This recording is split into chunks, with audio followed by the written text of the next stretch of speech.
This is A View from the Bunker. Now, here's Derek Gilbert. Pastors at seminary are not taught that the Nephilim, the giants of Genesis 6, are literal hybrid creatures, semi-divine, semi-human. So why do we think so? Welcome to A View from the Bunker. I'm Derek Gilbert.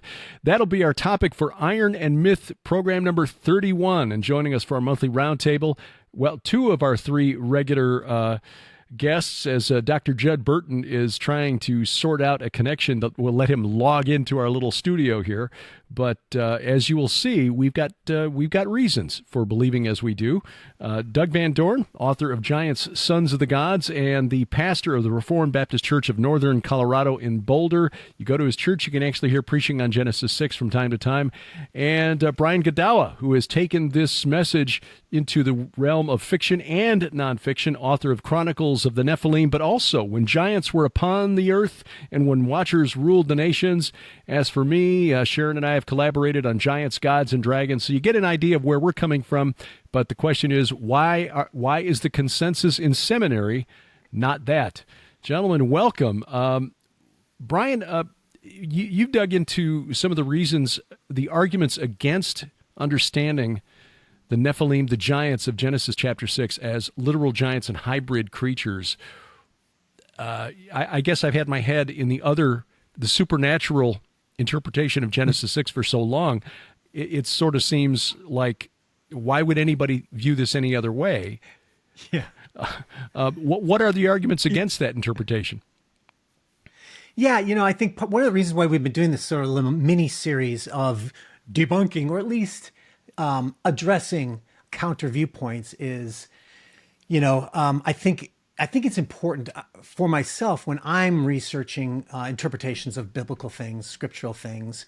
We have to acknowledge that within orthodoxy, there are often multiple interpretations of theological concepts. And to be fair, to be honest with ourselves, but also to be fair to listeners, to be fair to others, I think it sometimes behooves us to take the time to address objections or address viewpoints that disagree with us, because otherwise then you're just propagandizing. And, there's nothing wrong inherently with, promoting a single viewpoint. You need the time and all that.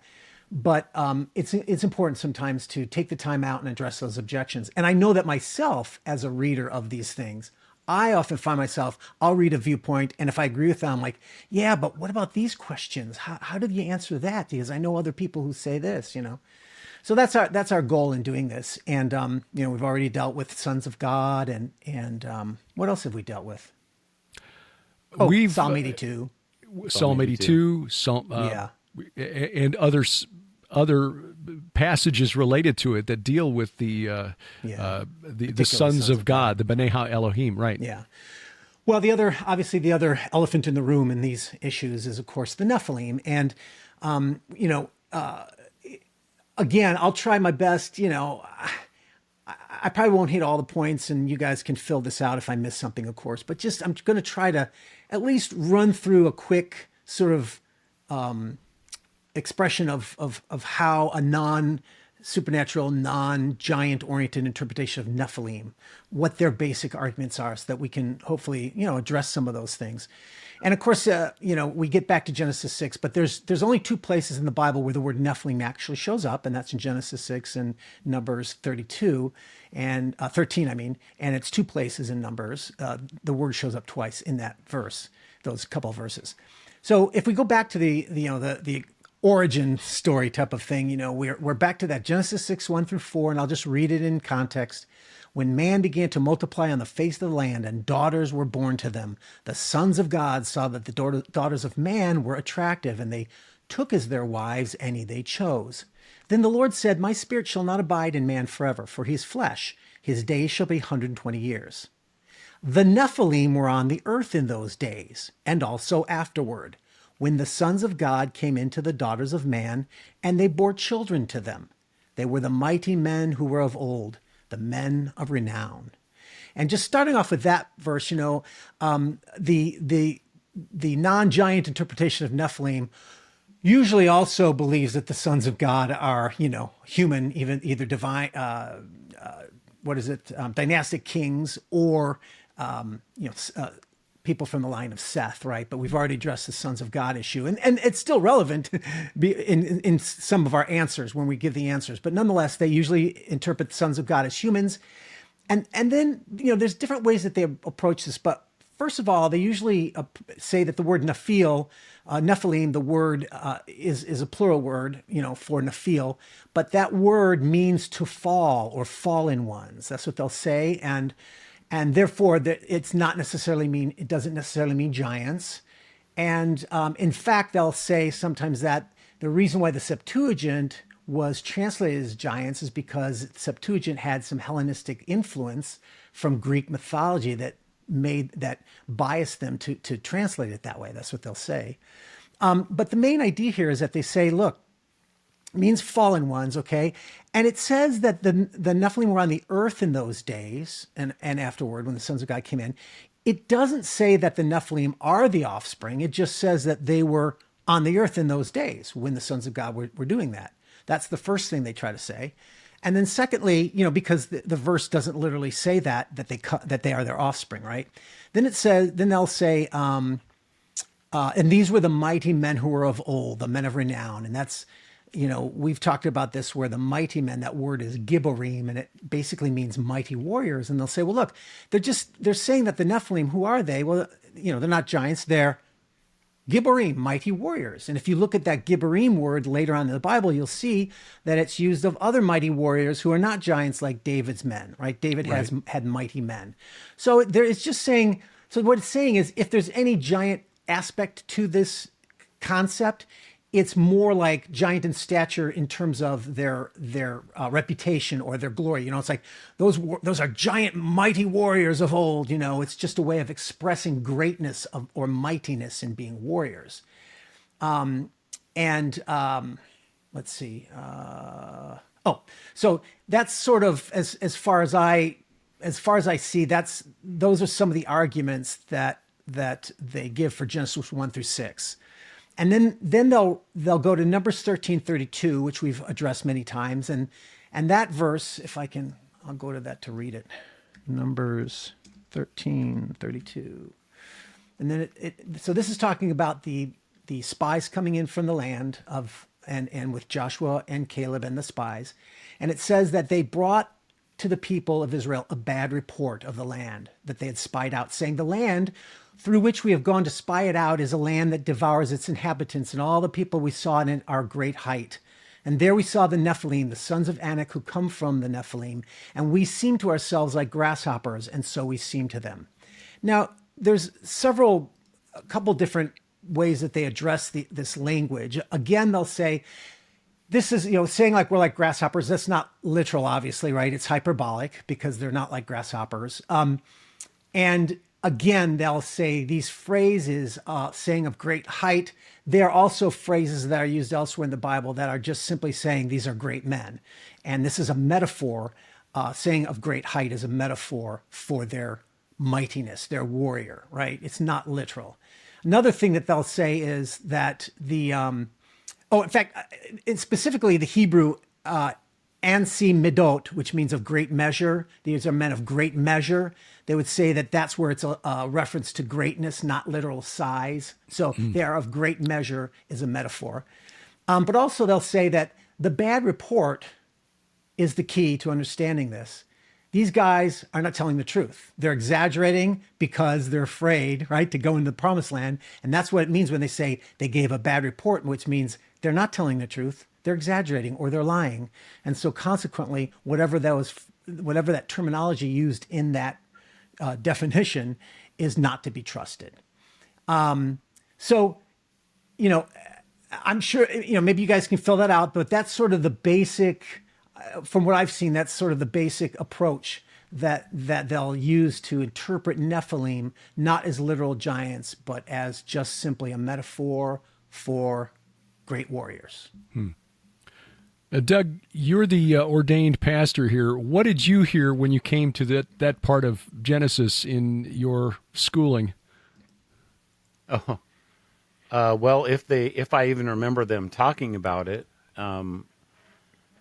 it would have been completely the natural the naturalistic view. And that's a barely if I remember. I mean, I think probably it was brought up, but it was nothing that would make me go, what?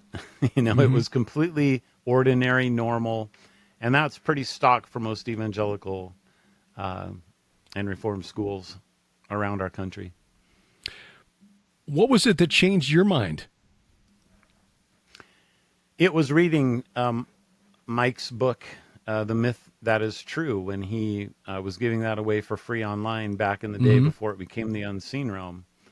And, I wasn't even expecting to read about giants or anything like that when I came across that book. This was just a book that he was giving out, and I had read his little article on Deuteronomy 32 that we brought up last time. And I was just so intrigued by it, and found out that this guy was going to UFO conferences and giving biblical theology as like a missions apologetic sort of thing. I was just so fascinated. I said I want to read whatever I can from this guy. He was giving that book away, and to his peeps on his on his webpage. Yeah, I've got an external drive somewhere that's got a copy of that. Yeah, I was so geeked out about that, I actually created an index for it. So that's pretty nerdy. It was surprising to me to find out, and I credit Ryan Pitterson with this, in reading his books, The Final Nephilim, Judgment of the Nephilim. I hope I got the name of the book right.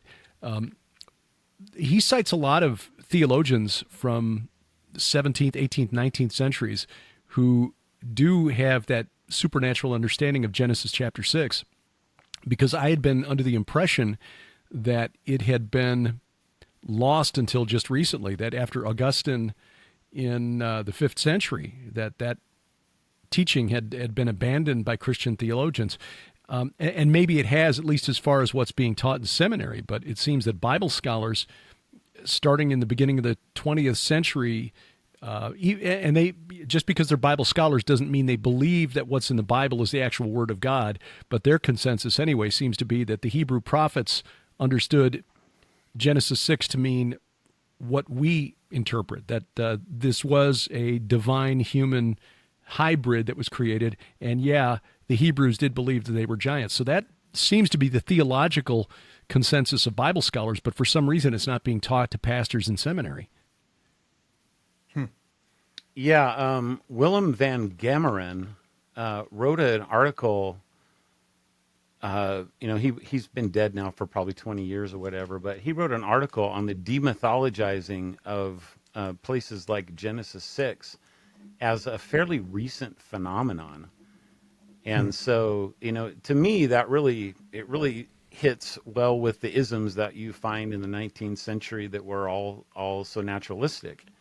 So to hear that that there was a supernatural interpretation that was still in the churches prior to that doesn't really surprise me. And it would probably, if they were Reformed, coming from a Calvin or Lutheran tradition, especially because so many of those guys really just followed what the original writers were talking about. But not everybody came from that tradition.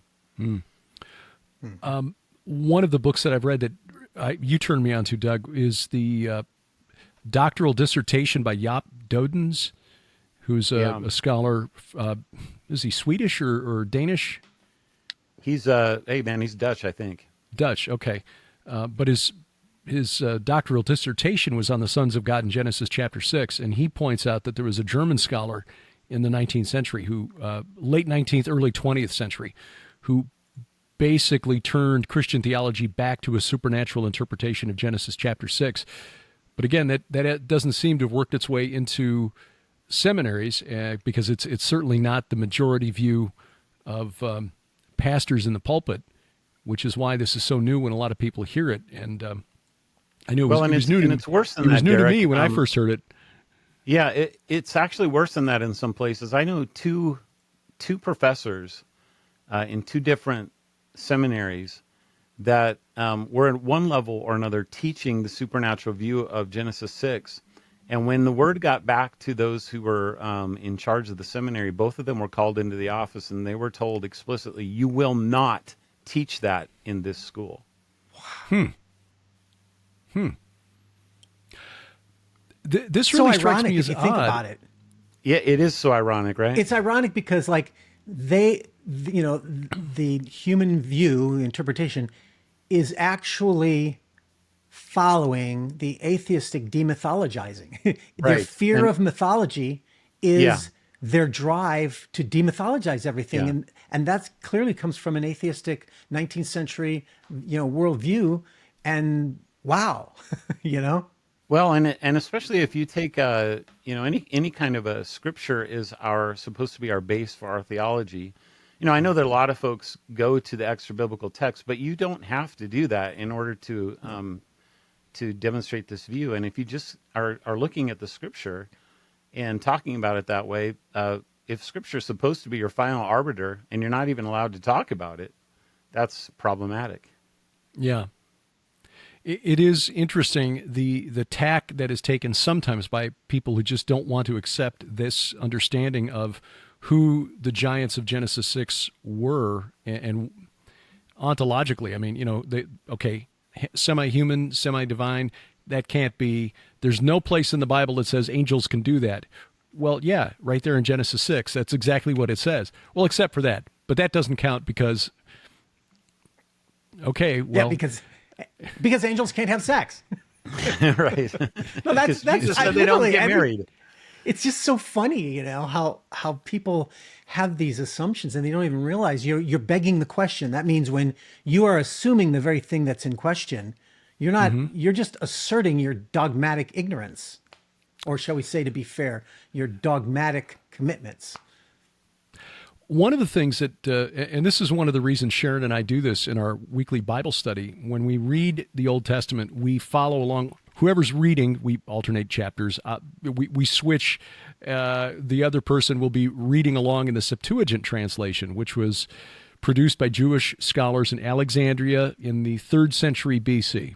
The Greek rulers of Alexandria, who'd taken over after the death of Alexander the Great, wanted to understand what their subject peoples in the land of Judea were what they believed. And so these Jewish scholars translated what we call the Old Testament into the Septuagint. And it's clear when you looked, I can't believe, we talked about this last week, I can't believe that I had never done this previously. I just did a word search for the word giant in the Septuagint. These are Jewish religious scholars, 3rd century BC. What do they believe about their scriptures, the Hebrew Bible, the Old Testament to us Gentiles? Genesis chapter 6. Now giants were upon the earth in those days. Those were the giants who were from long ago, the people of renown. Numbers 13:34. There we have seen the giants, and we were compared to them like locusts. But you also see the word giants applied to the word Rephaim, and the understanding that the Rephaim were either the descendants of the giants or the spirits of the giants destroyed in the flood of Noah. Joshua 12, verse 4, Og, king of Bashan, remained out of the giants. In the English translation, it's Rephaim. 2 Kings 21:11, Dan, son of Joah, who was from the descendants of the giants, took them down. 2 Kings, it'd be 2 Samuel, actually, 2 Samuel 21. When the Philistine giants that David and his men had to deal with, these 4 were born as descendants of the giants in Gath, descendants of the Rapha in English.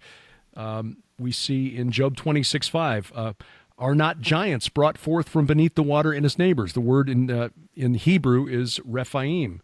Isaiah 14, verse 9. This one I think is really interesting. Hades below was embittered after meeting you. This is Sheol rises up to greet you. All the giants who ruled the land, who roused all the kings of the nations from their thrones, rose together with you. Isaiah 14, that's the famous chapter in the King James that, how art thou fallen, O Lucifer, son of the morning. Isaiah 14, I believe 9. Don't they translate that in the ESV as shades? Shades. Yeah. Yes. So even the ESV is actually giving a supernatural translation on that, although it's a little bit different. But a still. weak one. Yeah. Shades is, because you can make the interpretation that the shades are the human dead, but the word in Hebrew is Rephaim. And again, here in Isaiah 14, it's clear they say, the Septuagint, these were the giants who ruled the land, who roused all the kings of the nations from their thrones. In other words, the mighty men who were of old. So again, Let's and we talk see about this in the word Ezekiel Nephilim. 32. Yeah. Oh, go ahead. Mike Heiser did a great translation of that. He pointed out in his, and it's funny because you can find it at the website sitchiniswrong.com, which is his rebuttal of Zechariah Sitchin and the idea that the Anunnaki were ancient space travelers from the planet Nibiru. But he really explains in detail why the word Nephilim does not derive from the verb meaning to fall, but is rather an Aramaic loanword, naphil or naphilah, that literally means giant. And without getting into the language geek stuff, Mike makes it very clear. This is a word that in Aramaic to this day, naphilah, is the name for the constellation Orion, the giant. By the way, the clincher for that is Numbers 13:32 has the word Nephilim twice in it. Twice. And one of them is the Hebrew spelling and the other one is the Aramaic spelling, which means that in the eyes of the writer, the Aramaic is the same as the Hebrew in terms of its meaning. So therefore it's giant. Yeah. But also, I was going to say, also it's Septuagint, you're reading all the giant, the gigantes and stuff. So the argument that they were Greek influenced Hellenists, therefore they were influenced by Greek mythology, that actually works against the arguer. And the reason why is I would say that no, what it means is because they were familiar in the ancient world, they thought differently than we did. They weren't afraid of something in the Bible that looked similar to other mythologies because that didn't disprove anything to them. It only showed a common truth, differently interpreted, right? And so consequently, to me, it makes more sense that the Gigantes, translation of the Septuagint is a more accurate understanding in the ancient world context. So therefore, your rejection of the mythology is your own modern bias. And think about it. If you were to apply that consistently, well, then you'd have to say the flood was just mythology because all the other religions have flood myths. Right. And there's a lot of things in common. We've seen all the various elements of Noah's story that are also common in other stories. Well, then you'd have to say, well, then it's mythology and it's not true. Well, no, because the Bible has no problem with having some common sources or some, shall we say, similarities between other ancient stories. But the Bible gives its own truth spin to what these other ancient religions have their false spins on, right? And so to me, it makes more sense if it would be similar to the mythology because that's showing, like I said, that's showing the commonality. So gigantes does seem to make sense in terms of translation. And it is a mythological word. I mean, that's by definition, that's what they are. Yeah. It's the same thing with the word Tartarus when Peter uses that as the word for hell to talk about the place where they were locked up in their chains in prison. Like if most of the English translations will translate it as hell, but it's not Hades and it's not Gehenna. It's a word that's used only one time, and it necessarily has overlaps with Greek mythology. He chose that word for a reason. Yeah. It's interesting, Brian, you bring this up because to me, and I'd like to know what you guys think about this, but when you're making an argument that it sounds too mythological and so it can't be true, that actually, isn't that exactly what liberal scholarship has been doing for 150 years? Isn't that literally their argument that the Bible is full of myths and so these mythological people were having troubles like stamping out their older myths and so they couldn't figure out if they had believed in one God or many gods and then these monotheistic Jews came along and tried to stamp out as much of it as they could, but they couldn't get it all, And so that's why the liberals use it as a way, most of them, I would say, to show that this is why you can't trust the Bible. And so when a conservative comes along and uses the same argument, I'm like, what are you doing? Doesn't make sense to me. Yeah, which is my argument that modern fundamentalism / also a lot of evangelicalism bought the lie, the modernist lie of the early 20th century. The fight against fundamentalism, while it was a good, honorable fight against liberalism.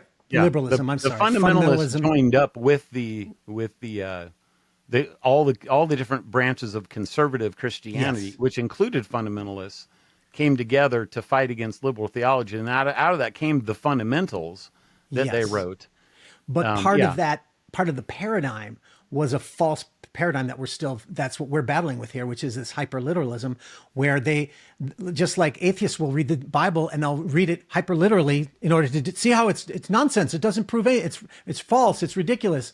And so, many evangelicals have taken up that same standard. Okay, so then how can we prove that everything in the Bible is literally hyperliterally true? And that itself is, you've already lost the game, because you've accepted their premise, which is not true at all. Well, and you can't be consistent with it. And we've already brought up, you brought up a couple of different passages where when it says giants, the very same people that kind of do that hyper-literalistic thing are saying, well, that's not to be taken literally at all. It's metaphorical. Exactly. I'd like to deal with that. First let's stay with Genesis 6. So the other element here is that they will say that the Nephilim were on the earth in those days. The Nephilim are not the offspring of the sons of God coming into the daughters of men. Mm-hmm. How would you guys address that? It's just saying they coexist. Yeah, I mean, so why, if that's what it's going on, then it's almost just like it's just coming out of the blue, and it's not really part of the story. Because as you're reading the text, first verse, when man began to multiply on the face of the land, and daughters were born to them. So you have these births going on, and the sons of God saw that the daughters of men were attractive, and they took as their wives any they chose. And then verse 4, and the Nephilim were on the earth in those days. And just like, well, why are you telling me that? And then it's not even finished with the sentence. It's still within a comma. When the sons of God came into the daughters of man and children were born to them. Why would you sit here and tell me about all this birth going on between these two different groups and then insert a progeny, but it has nothing to do with those births that you're telling me about? Well, and let's go furthermore, back. you're not even telling me about the births that are happening. Like, why would that? I don't understand that logic. Yeah, you're trying to explain it away. But again, it's based on the English translation.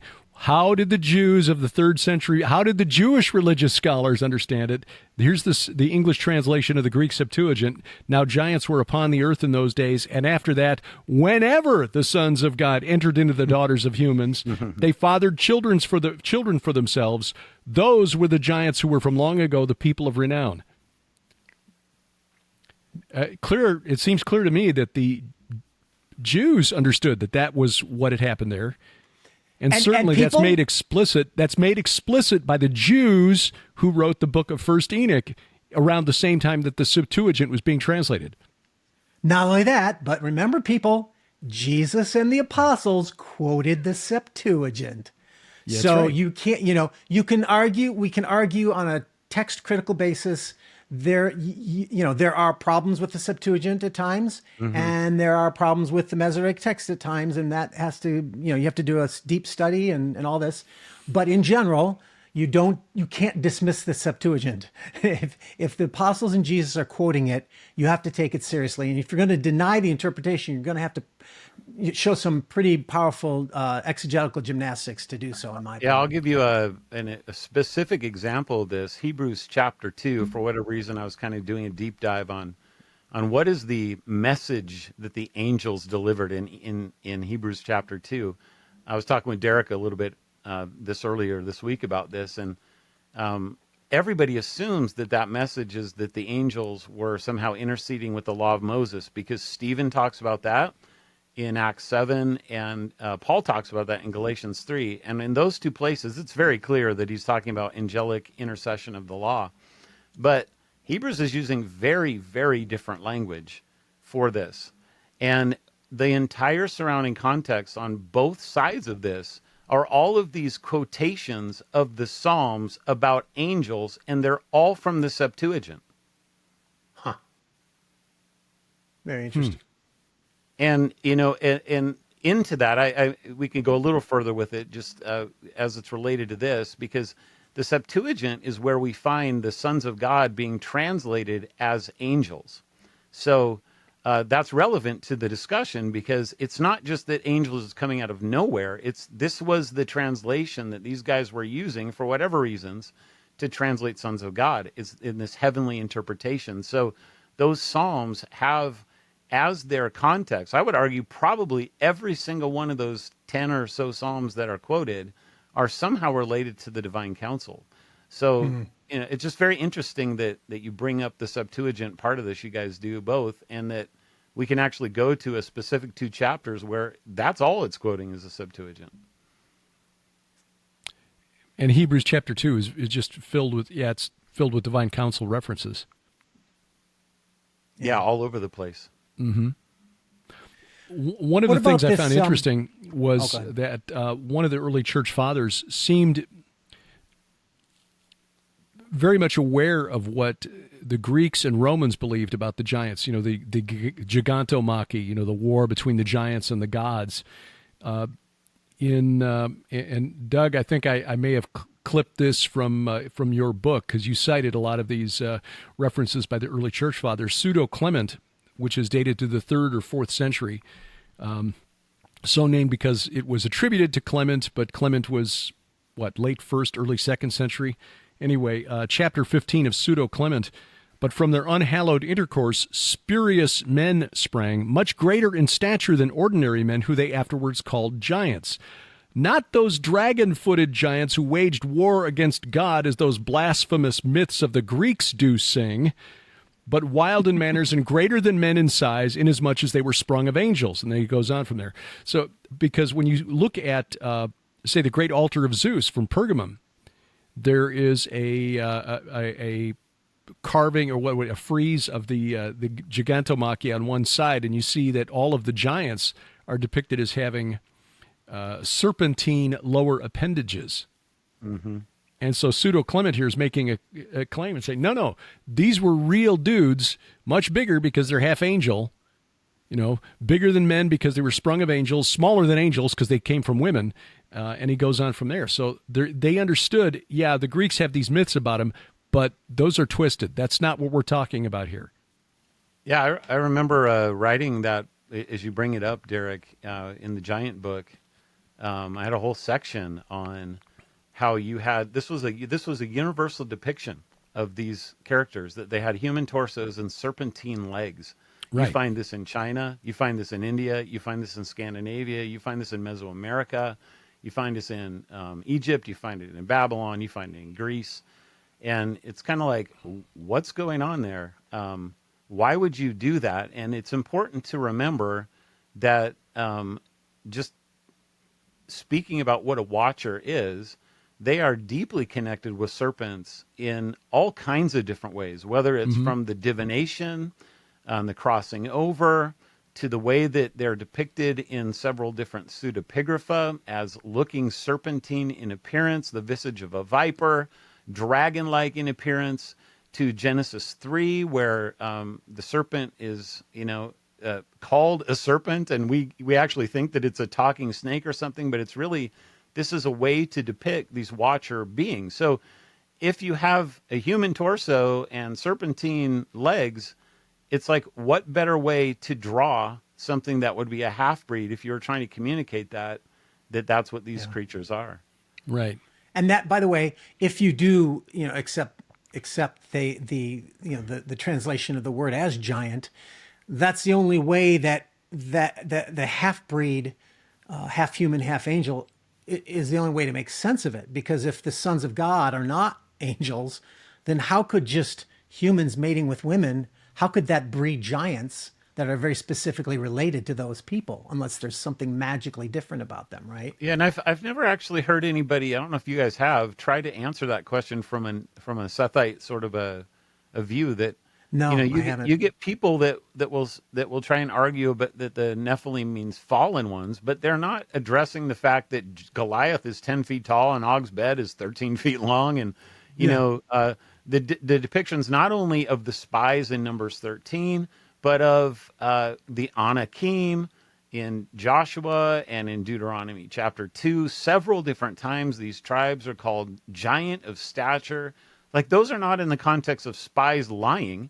So, and and let alone all the traditions and the stories that you hear. Josephus talking about how big they were, and Clement talking about it. Like, I don't know how you could possibly address this, because we've all kind of said before that we probably all know Christians that have married non-Christians, and I don't know any of us that know giants that are universally coming as the product of those marriages. Yeah, yeah.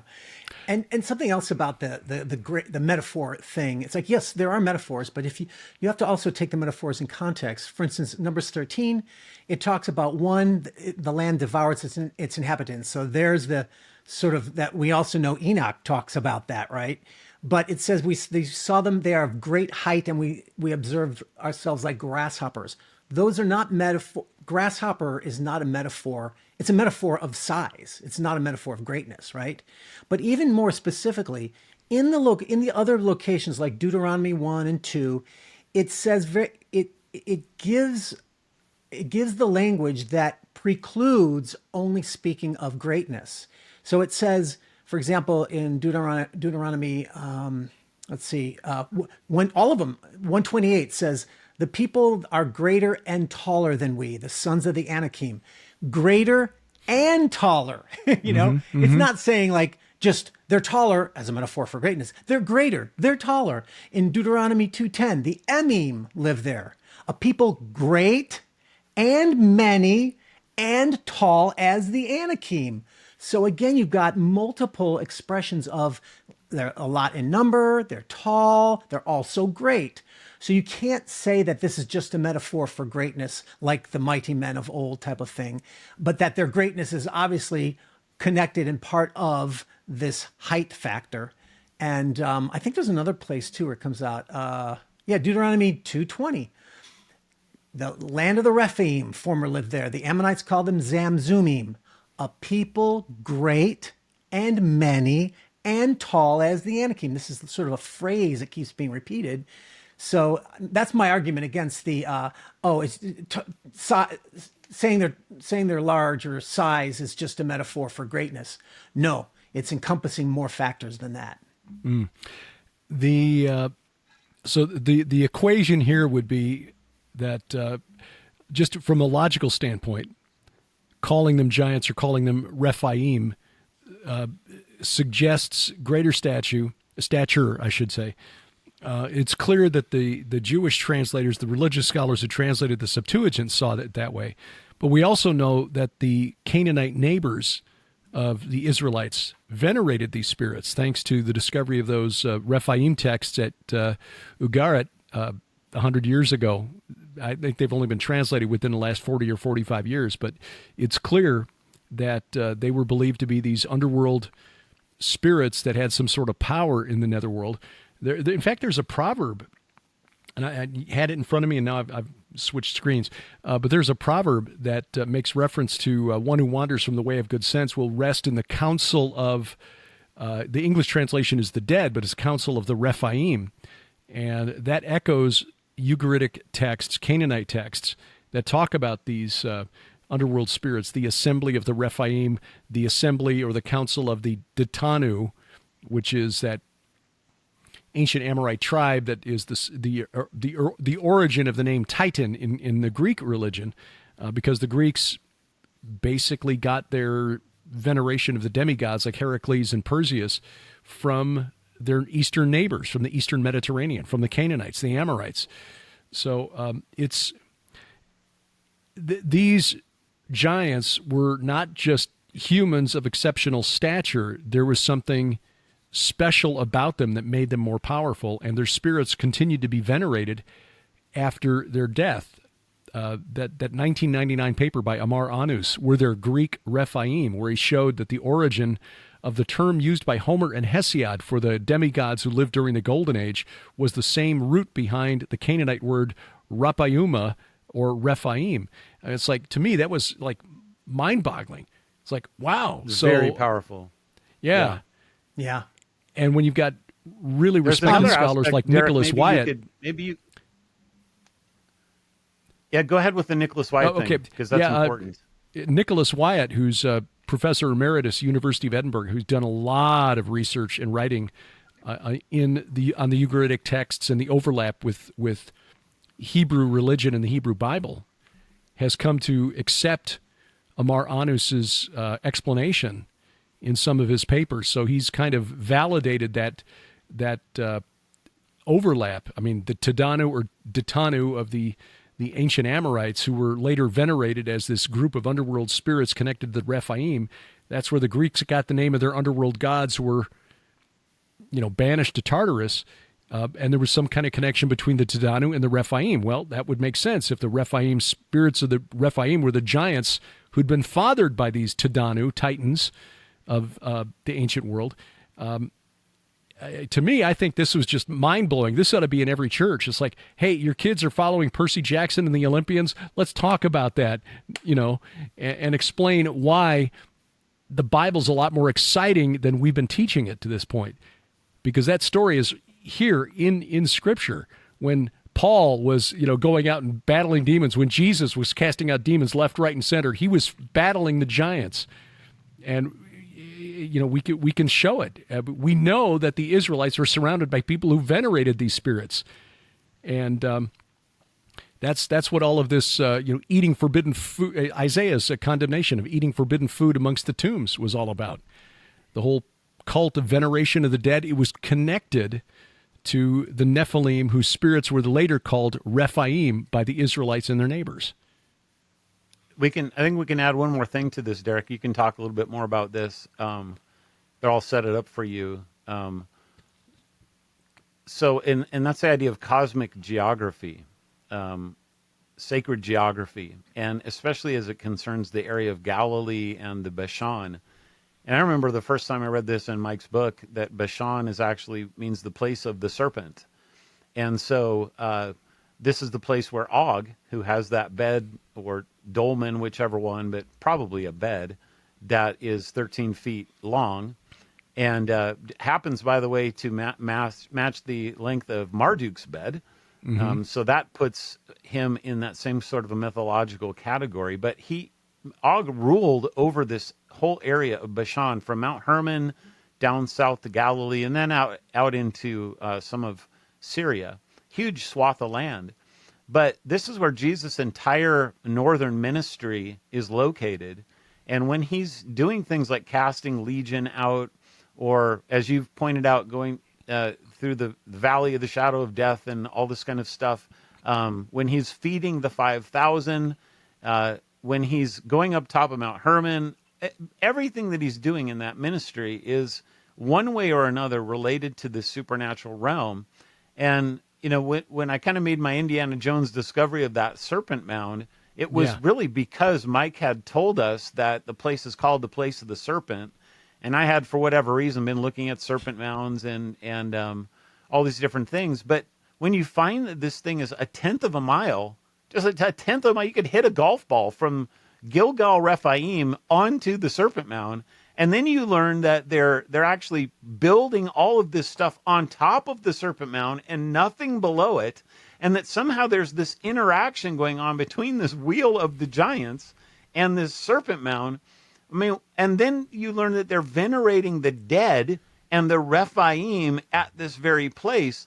I mean, that's some pretty crazy cosmic geography. So, and I think that just, you can use that as kind of a side argument to show that what we're talking about in the way that the Scripture's talking about this was a universal understanding in that area of who these people were. Absolutely. What blew my mind was reading Dr. Mike Freakman's dissertation, which was kind of a challenge because it's in Hebrew, and running it through Google Translate only gets it so far, but discovering through his research, and Mike Freakman spent a day with us, Brian, Doug and Janelle and Sharon and me, with Aaron Lipkin at Gilgal Rephaim. I think he was happy he found some people that actually read his papers. But he spent a day lecturing there, and I seemed to be happy that we were tracking with what he was telling us, that the central core of Gilgal Rephaim was an artificial entrance to the netherworld where the shaman would go in and consult with the dead. And this site dates back to about 3700 BC, based on his research, much older than Stonehenge, and a lot more rock than Stonehenge too, by the way. But he excavated some of the dolmens that were covered with tumuli on the back of that serpent mound, and found that they were just smaller versions of Gilgal Rephaim. It's that, the 5 big concentric circles around a central core. The smaller dolmens up there were maybe 20 feet across and, 8, 10, 14 feet high, but similar construction, concentric rings around a central core. There are at least 3 other sites in the Upper Galilee and the Golan Heights like Gilgal Rephaim. We visited one that's on the bank of the Jordan River, about 2 miles north of the Sea of Galilee. It's about a third the size of Gilgal Rephaim, but the same construction, concentric rings around a central core. Mike had an image of another one that's on a training area for the IDF, so we didn't go there. We'll have to ask for permission from the military, and I don't think we'll get it right now. And there's a fourth one that's similar, but it's in the middle of a minefield that's never been cleared, so nobody goes there. But I was not aware that those smaller, what look like tumuli, cairns, like Scottish burials, where you just pile a bunch of rocks on top of the body, those are just smaller versions of Gilgal Rephaim and related to the cult of the dead. And we could, go on and on about that. But the point is, there are more of these dolmens in the Jordan Valley and on the Golan Heights than just about anywhere on planet Earth. There are a bunch in the Caucasus. They're in Korea, Japan. There are some in Ireland and Scotland. There are some here in the U.S. apparently, but there are more of them I know because I clustered saw tighter Outlander together. Well, there you go. But there are more of these things clustered tighter together between Mount Hermon and the Dead Sea than anywhere else on Earth, and especially the Golan Heights, which has got like 5,600 according to Dr. Freakman. So, and it's like, why would you do all this if it's just ordinary, normal people? I mean, this is deeply, profoundly religious, going right into not just the sons of God and the Watchers, but also the whole Nephilim idea. Yeah. I wanted to also go back to, for those who like the plain reading of the scripture, we tend to go deep and behind the language, and you kind of have to, but for those who are still, need more plain examples in scripture, there is more. First of all, it's important for us to note again that when we say giants, we don't mean 20-foot monsters like you see in the cartoons and the movies. We're talking 6 to 7 feet, basically, and maybe as high as 9, for Goliath we know about. And let's talk about Goliath for a second. That's at least one example that all the people will acknowledge. Okay, he is a giant. And we've talked about, is it 6 feet 9 or is it 9 feet? Either way, they acknowledge he's a giant, and the description of his armor is very specifically oriented towards reinforcing that size. A normal human is not going to have an arm coat of mail that weighs 5,000 shekels of bronze. He's not going to have a shaft of a spear like a weaver's beam and a spear's head weighing 600 shekels of iron. That's a large giant of a man, right? And most people will acknowledge, okay, yeah, there's your example of your giant. Now, it's interesting that there's something about the weaver's beam that there's an argument, and it's pretty good, but that it's sort of like it's a reference to the kind of javelin it is, not the size of it. But I still think contextually it wouldn't make a lot of sense to me if they were focusing on the kind of javelin, as if when he's talking about all these things to emphasize largeness, and all of a sudden he talks about just some weird, unique kind of javelin. So I would argue that the spear like a weaver's beam is talking about the sizeness of it. So we all acknowledge that. Well, then you look at these places where we have the, Derek mentioned this, the descendants of the giants, and we've also talked about the subtleties of that. And, if you just take it strictly in the English version, okay, if you're going to accept the English, it says descendants of the giants. But, even if it means a cult of the Rapha, we know we've already shown how Rephaim are linked to these giant monsters anyway. So the point here, though, is when you look at the description of those men in the context of those phrases about descendants of the giants or Yelid HaRapha, it's the same language as of Goliath's armor. Ishbi in 2 Samuel 21, Ishbi-Benob, one of the descendants of the giants, whose spear weighed 300 shekels of bronze and who was armed with a new sword thought to kill David, right? A little further on down, talks about the shaft of a spear who's like a weaver beam, which would be a Goliath, or that's a translational problem maybe there. But it says where there was a man of great stature who had 6 fingers. Again, he was a descendant from the giants. Then in 1 Chronicles 11, it's talking about Egyptian. These are all these giants who have sought after David. And it talks about an Egyptian, a man of great stature, 5 cubits tall. So the phrase there, great stature, is clearly about height. 5 cubits tall comes to about 7 feet. The Egyptian had in his hand a spear like a weaver's beam. So you see these passages of these description of these giants who were hunting David, and it's using all the language that's common to Goliath, which again ties contextually. It ties that Rephaim to giants that we've been talking about, which are connected to the Nephilim. And the point there is just to say that these are passages that clearly talk about gigantic in nature, or in stature, in height. And again, it doesn't use the word Nephilim, fair enough, but it uses the word Rapha, which is the root of Rephaim. And we've already seen the passages where it talks about the Rephaim are connected to the Nephilim. One of the objections I raised in the past to Goliath being a literal giant was that the oldest Hebrew text, the Dead Sea Scrolls, Josephus, and the Septuagint put Goliath's height at 4 cubits in a span instead of 6 cubits in a span. 6 in a span would be like 9'6", something like that. Something like that. Yeah. 4 in a span would be close to like 6'9", which is still really big when your average Israelite's like 5'3", 5'4". But Exactly. a scholar named Dr. Clyde Billington actually proposed a very elegant solution to this. He said, bear in mind, the average cubit varied depending on who was doing the measuring. So, we assume 18 inches, but if if Goliath was being measured by a teenage Israelite by the name of David, who was maybe 5'4", that cubit might only have been like 15 inches. And so 6 cubits in a span, close to like 8 feet tall. But the royal cubit in Egypt, where the Septuagint translators were residing, was 22 inches. And so you go 6 cubits in a span there, that makes them like 11 feet tall. And they probably changed it to 4 cubits, this is Dr. Billington's conclusion, to make it equivalent to the smaller cubit common to the Hebrews in the time of David. And you still, with a 22-inch royal cubit at 4 cubits in a span, you still wind up with a guy who's a little under 8 feet tall, which is exceptionally large. And as Sharon has pointed out... And that's what we mean by giants. Exactly. Right. Not 20-footers.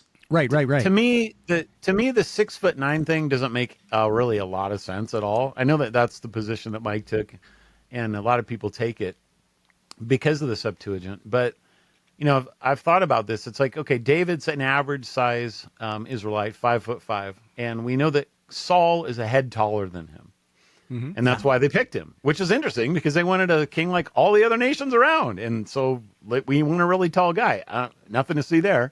Anyway. So that would put Saul at something like 6'6", probably.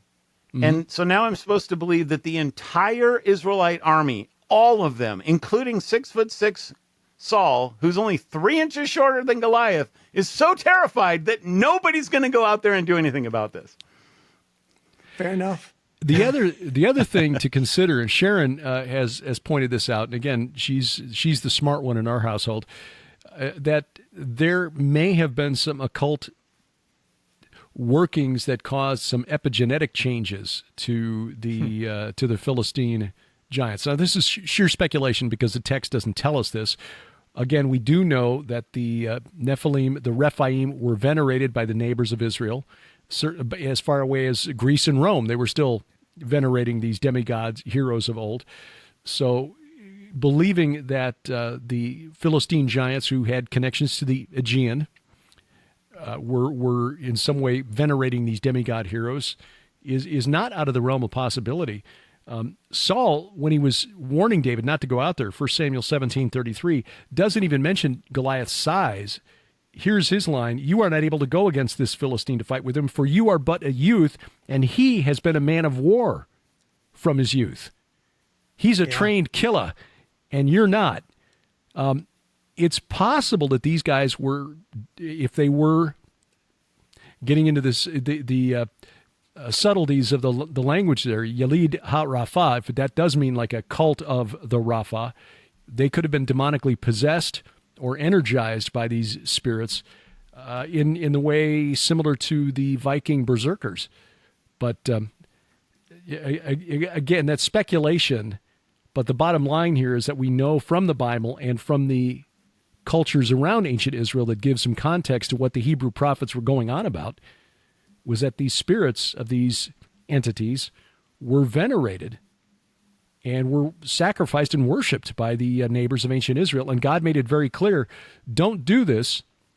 Psalm 128 said that the reason God sent the plague on the plains of Moab that killed 24,000 Israelites was that they were offering sacrifices to the dead. It's a kind of a transition, Derek, to one of the last things I wanted to bring up, which is Isaiah 34 and Isaiah 13, two different verses in each passage that mention something that's related to this that I think is important to consider. So in those, even in some of the Hebrew, but also in the Septuagint, you get all kinds of different creatures like donkey centaurs and sirens and satyrs Lilith. and Lilith and Yeah. hairy ones and the howlings and all this kind of stuff. And when you think about what those are, so those are really animal god hybrid sort of things. And what's so interesting is that the Septuagint uses the word demon as a catch-all here, but John uses the word demon as the way to explain the whole thing in Revelation 18. And the reason why I bring that up is because, these are not technically Nephilim in the sense that they're half human, half God, but they are of the same quality in terms of being half-breed creatures of mythology, and they're called demons. And it's into that we need to understand that, again, just like the sons of God was the universal understanding that we talked about last time in the church and with the Jews up until X period of time in both, they were a little different. The same thing is true of what the origin of a demon was. So where do these unclean spirits come from? Well, they come from the disembodied Nephilim. And all the church fathers said this. Like there was nobody who disagreed this up until point in time X, whatever that was. And so they're calling these animal creature hybrids and these human creature hybrids by the same name, demons. And the Bible speaks very specifically about that. And, you brought up earlier these passages in Proverbs and Isaiah 14 and stuff with the Rephaim. And those are this very demonic language that's going on there that's connected directly to the Rephaim. And so that's just one other way that you can get at this biblically. It's not in their embodied form, but it's in their disembodied form. And you have to take seriously that everybody in the church and all the Jews, this was their explanation for it. And you can't just wave it off with the brush of the hand and say, I'm not going to deal with it, because it is what it is. It's interesting that they're called the men of renown, or the men of Shem, the men of, I've got to go back and look at the original original Hebrew there. The men of the name, yeah.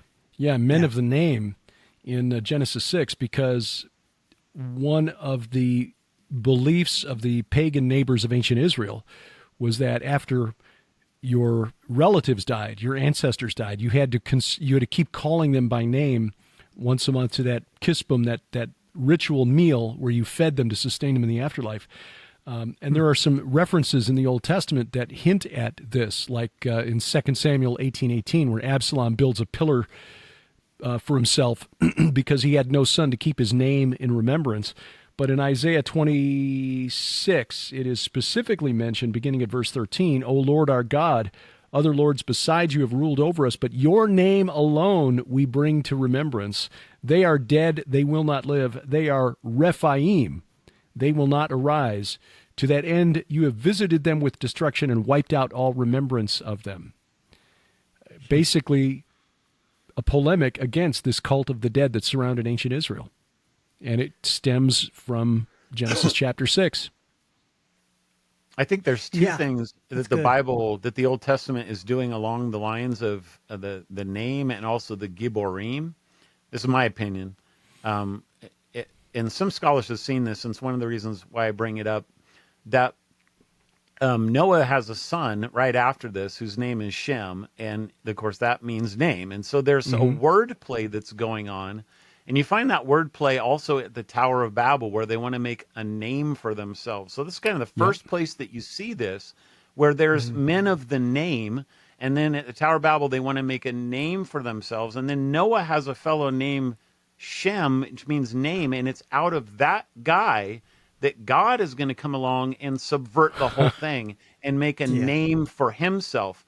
And then the same thing is going on with Gibborim, where you have these mighty men are called the Gibborim, and these are the heroes of old, and they're all supernaturally charged. But when you get to Joshua, what you find is that the Gibborim are actually the little Israelites who God says, I'm only want 300 of you, and you're going to wipe them all out, that kind of stuff. It's God's little men who actually become the mighty men in a flipping and a reversal of the thing. So both of those ideas are going on biblically, theologically in the text, that are word plays being used. And if you understand that both of these have their origins supernatural weirdness, I think it makes those word plays all the greater.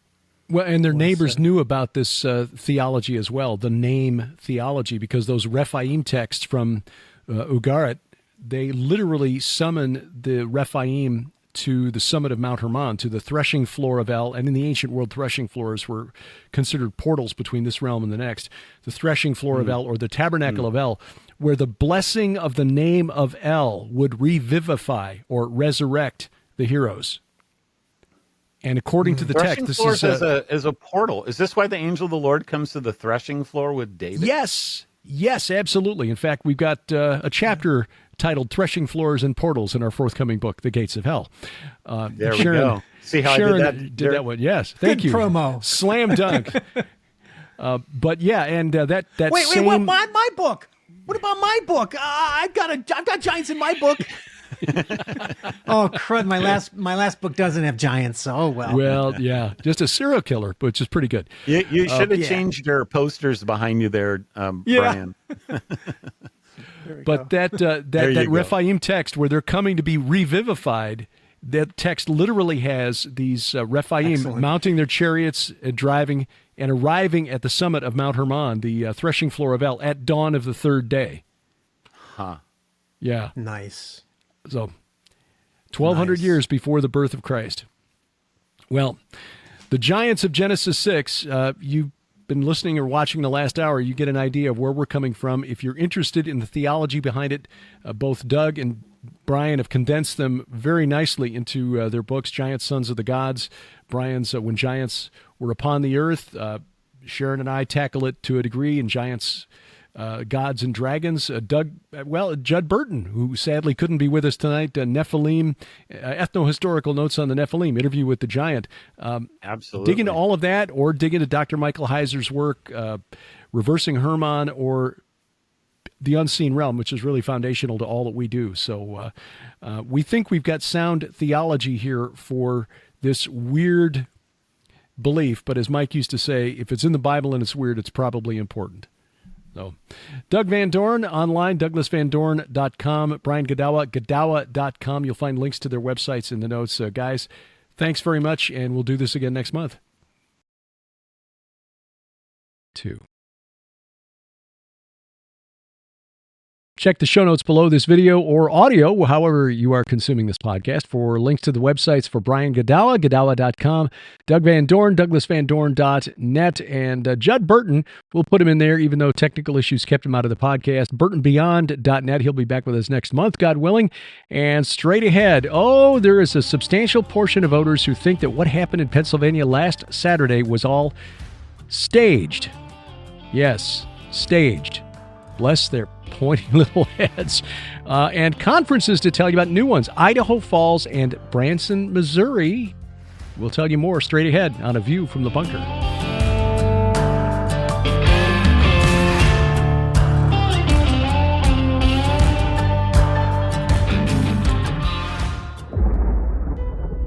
In the primeval history of Genesis, an ancient war began between the seed of the serpent and the seed of Eve. Fallen angels called Watchers begot a race of giants called Nephilim. Their goal, to stop the bloodline of the promised Messiah. But God had other plans. Chronicles of the Nephilim is a series of biblical novels by best-selling Christian author Brian Godawa, charting the rise and fall of the Watchers and the giants in the stories of the Bible and in between. Read them all. 8 supernatural novels, from Noah Primeval to Jesus Triumphant. Available in ebook, paperback, and audiobook at Amazon.com. That's Chronicles of the Nephilim by Brian Godawa at Amazon.com. Giants, gods, dragons, they're all real. We may not see them with our natural eyes, but their handiwork is evident in what's happening in the world around us, the spiritual warfare taking place. It is so true. It's obvious in Israel, but worldwide.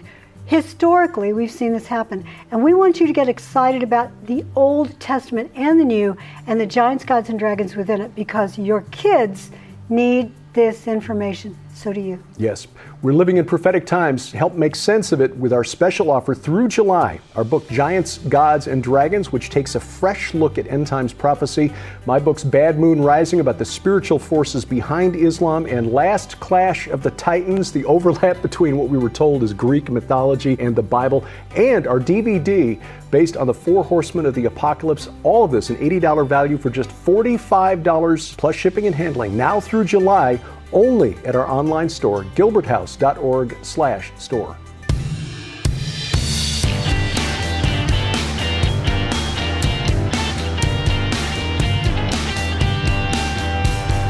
Driving the internet to think every Sunday night from the beautiful Missouri Ozarks. This is A View from the Bunker. I'm Derek Gilbert. You'll find us online, vftb.net. All of our archives are there. You'll also find us at VFTB, gilberthouse.org. That's our web hub for everything that Sharon and I do. My personal website, derekpgilbert.com. Lots of excerpts from my books posted there to read for free. On social media, X, formerly Twitter, at ViewFromBunker, at GilbertHouse_TV, at Derek Gilbert. You'll also find us on Threads, Truth Social, Gab Me We Getter, and Facebook, the Facebook page at View from the Bunker. You'll also find us on YouTube at Gilbert House. And if you're watching there, please click subscribe, smash that like button, click the bell for notifications, and then guarantee we never get canceled. You have the power. Download our app. That'll do it. gilberthouse.org/app. It's available for iOS, Android, Amazon Kindle Fire phones and tablets. Not only does it get you all of our video content and a Bible, audio Bible with multiple translations, it also adds you to the community. There's a little messaging section, little icon at the top right of the app there. It looks like a couple of word balloons. Click that. You can join the community there, ask us questions, ask for prayer, give prayer, comment on events of the day. Lots of different places there to connect with others of like mind. And again, this is all in the app, gilberthouse.org/app. Well, by now you know what took place in Butler County, Pennsylvania last Saturday. Going to be a little careful with my wording here because we just don't like to trigger those algorithms. But there are many questions as to how what happened actually happened. The big question in my mind is the Secret Service really that incompetent? There are some questions as to availability of personnel, because NATO had its 75th anniversary summit in Washington, D.C. last week. Week before last, leading up to the rally in Pennsylvania. And First Lady Jill Biden was at a campaign rally in January, or in Pittsburgh, rather. And so she was also protected by the Secret Service. So the question is whether the frontline guy agents were assigned to Trump's security detail. That's a question that'll hopefully be answered by congressional inquiry in the weeks ahead. Our Senator Josh Hawley here in Missouri reported that they actually drew people from Homeland Security's investigative team, HSI. In other words, not people who are normally used to guarding and protecting. They're used to investigating after the fact. So maybe that had something to do with it. Whatever, these are questions that will be asked and addressed by politicians. Certainly, there is some political hay to be harvested here by Republicans, and they probably will do that in the weeks ahead.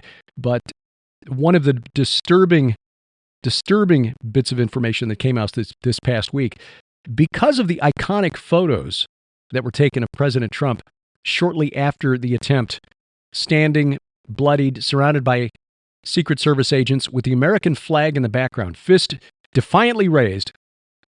I mean, you could not have staged a better campaign photograph than that. Seriously. Which is why, according to a survey published late this week, 34% of Democrat voters think it was staged. They think the whole thing was fake. Now, that's ironic because liberals, progressives, are more likely to believe the official narrative than us conservatives. But because this one shows Donald Trump in a positive light, well, it can't be real. What is real is that 2 people were critically injured, and a Butler County, Pennsylvania firefighter, volunteer firefighter, former fire chief, Corey Comparator, was killed, in addition to the shooter, Thomas Matthew Crooks. So, I mean, how lacking in empathy do you need to be to suspect that something like this was completely staged simply for a campaign photo op? What little regard must you have for Donald Trump and for those who voted for him in the 2 previous elections, those who support him in this election, to believe that he would be capable of something this heinous, staging this event that resulted in 2 deaths and 2 others critically injured? This is how divided America is right now in 2024, and it's why I believe it's unlikely this union survives the 21st century. If the Lord tarries, I don't believe the United States will be a single political entity by 2024, certainly not in the form that it is now. And to that 1/3 of Democrat voters who think that last weekend was nothing more than a photo op, bless your pointy little heads. We're going to be in Dayton, Ohio next week, so there will be no PID radio, no Gilbert House Fellowship next weekend. I may get a View from the Bunker episode out if I can edit it in advance. I'm still working on my presentation for the conference next weekend, which will deal with the secret history of the founding of modern Israel. This is another conspiracy theory. This one, well, I won't dive too deep into this. I've talked about this on the program here recently, say with Mike Spalding, and our friend Mark Sutherland in the UK had me on his program here recently to discuss the history of modern Israel and the fact that the Rothschild family really had very little to do with it. Seriously. I mean, look, I wear a tinfoil hat, so I am fully aware that the official narrative is almost always untrue. But what's fascinating about modern Israel is when you dig into the hidden history of what really led to the Declaration of Independence on May 14th of 1948, is how far it is from the conspiracy theories that it was all an Illuminati plot or something. It really wasn't. Yes, there were a lot of underhanded things happening in the shadows that the players involved would prefer to keep in the shadows. But they were generally stacked against Israel rather than for the creation of Israel. And I would think that if the God of this world, Satan, had really intended to create Israel as a trap to lure in unsuspecting, credulous Christians, probably wouldn't have been as much support, or rather as much opposition as there was to modern Israel. So anyway, I'm working on trying to boil this down to a 1-hour presentation, because I could probably take 3 or 4 hours to go into all of the various things that were going on behind the scenes. And there just isn't time for that. And frankly, nobody would stay awake that long. But if I can get through all of that, there will be a View from the Bunker next weekend. Otherwise, we'll just take that week off and then return the following weekend. The speakers next weekend, if you're going to be with us in Dayton, we really look forward to seeing you there. This is a wonderful gathering. Pastor Mike Spalding, Dr. Mike Spalding, has done an excellent job of bringing together L.A. Marzulli, Pastor Paul Begley, Dr. Greg Reed. Boy, you want to hear him talk on spiritual warfare, because he's lived it. He has lived it. Tom Dunn, likewise. Pastor Carl Gallups will be there, one of the most dynamic preachers. Well, him and Paul Begley both. Two of the most dynamic preachers in America today. Dr. Sherry Tenpenny will be speaking. Dr. Judd Burton via video. And, of course, the fellowship behind the scenes, that is worth being there in person if you can get there. It's at the Harvest Revival Center in Brookville, Ohio. That's just outside Dayton. If you cannot be there, then please take advantage of the streaming video, because the conference, the information that's coming together from these speakers is really going to be a blessing, I think. You can find out more and register at gothereforeconference.com. gothereforeconference.com. In September, I'll be at the Pitchfork and Hoe Gathering in Valley City, North Dakota. This will be at the Eagles Club in Valley City, working on a couple of presentations for that weekend as well. Had a great time there last year, and they invited me back. So North Dakota being the land of my ancestors, my mother's side of the family immigrated there, late 19th century. Germans who had moved from Germany to what was then Russia, now part of Ukraine, under the program started by Catherine the Great, continued by her son and grandson, then discovered that it wasn't so great there after all when the Russians started conscripting the Germans into the Russian army. Wound up in the Dakotas. So looking forward to going back to Valley City, North Dakota, September 6th and 7th. And there's more information at the Facebook page for the Pitchfork and Hoe Gathering, and I hope to see you there. Sharon will be speaking at the Ignite Your Fire Conference from Hear the Watchman in Idaho Falls, Idaho. This is October 4th through 6th. It'll be at the Holiday Inn and Suites at Idaho Falls. There's a hotel shuttle. So if you want to fly into Idaho Falls, just take the shuttle to the hotel and join us there for that weekend. Sharon, one of the featured speakers, along with Vicki Joy Anderson, Tracy Tennant, Heidi Begley, and more. You can find out more and sign up online at hearthewatchmen.com, hearthewatchmen.com. Then in Branson, we will be at the Christmas in Branson Prophecy Conference from Prophecy Watchers. An honor to join that team once again, and this is a wonderful facility, the Chateau on the Lake in Branson, December 5th through 8th of 2024. L.A. Marzulli, Bill Salas, Ken Johnson, Billy Crone, Lieutenant Colonel Robert McGinnis, Mondo Gonzalez, and Josh Peck of Prophecy Watchers, and yours truly. I will be speaking there, probably going to talk about Psalm 68 and the prophecy of God's final battle with Leviathan, chaos. I think that's what I'm going to talk about. So anyway, time to figure that out, but we hope you join us there.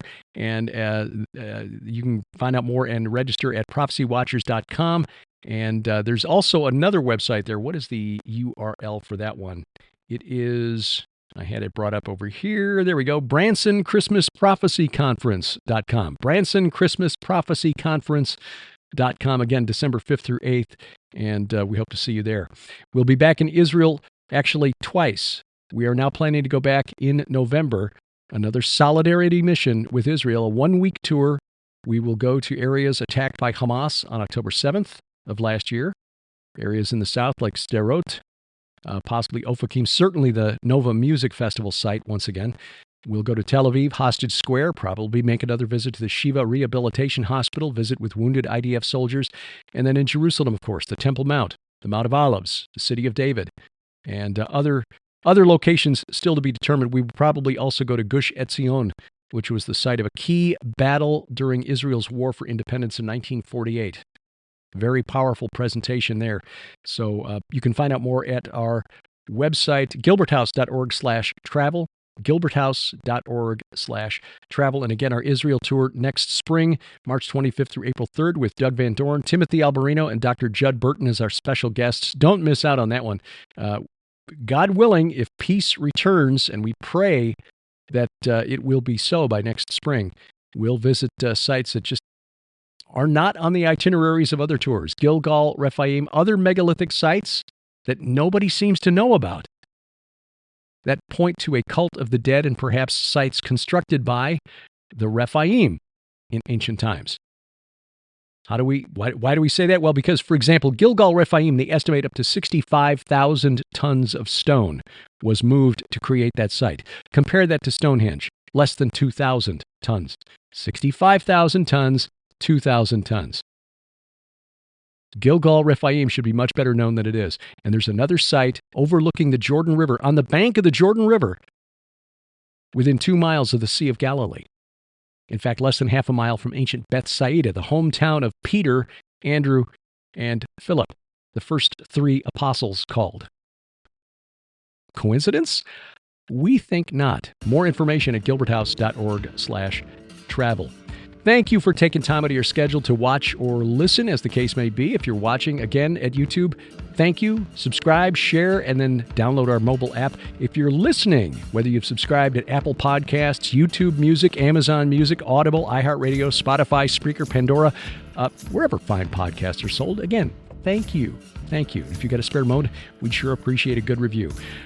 Give us a like at Facebook, and tip of the headphones or earbuds, as the case may be, to our inimitable announcer, D.C. Good. A View from the Bunker is a production of Gilbert House Ministries, released under Creative Commons Attribution, Non-Commercial, No Derivatives 4.0 International License. That gets harder and harder to say the older I get. Anyway, we wrestle not against flesh and blood. Pray for the peace of Jerusalem. And good night, Oliver, wherever you are. I'm Derek Gilbert. This is A View from the Bunker.